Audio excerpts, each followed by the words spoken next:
tell us what inspired you to do this research? I've been looking at this transition from traditional industries to platform industries for a while. I even wrote the case of Nokia back in the time, you know, how they actually suffer with this transition from traditional products to platforms. This all started when I actually had to, you know, invest in my own house and started buying these smart devices, and I was thinking, wow, this is a really interesting phenomenon that is not unlike what I saw in Nokia, because basically all of these companies that used to be standalone product offerings now have to think very carefully whether they want to continue to be standalone products or they want to join a platform. Newcomers have really changed the industry, and now more and more, most of the devices are actually being you know, they join one or more platforms. So what is interesting about the research is that, you know, the way we conceptualize this is really that it's about timing of entry. You know, when do you enter both the platform world if you were just a traditional incumbent,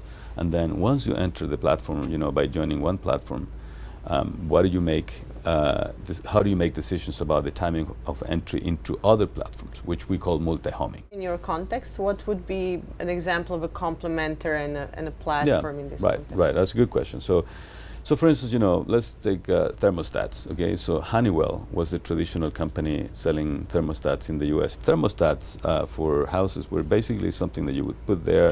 It was connected to a wire.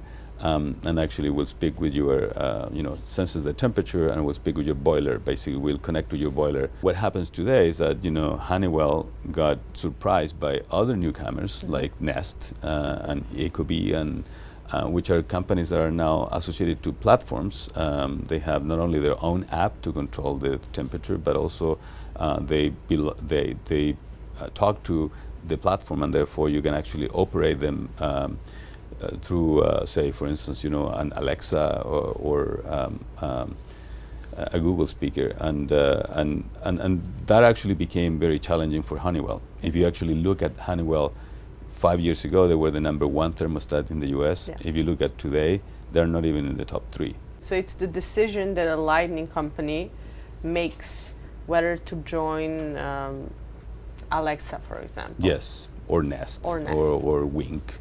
Or smart things. Yeah, there are several platforms in the space. In a way, it's a little bit of a gamble if you enter early. If you're a thermostat producer, which of these platforms you join, and joining all of them is not cost-free. So you have to make decisions at least of which one will you join first. When the industries are changing very rapidly, it typically is not a good idea to enter early. I mean, a lot of the companies that we know as first movers, I mean, like in common wisdom, like, you know, Facebook or Google, they have not been first movers. What our research says is that if you're going to enter early one of these platform-mediated industries in this emerging state, you should multi-home fast. Right. The idea is that if you multi-home fast, then actually that will lower your chances of having a negative performance effect.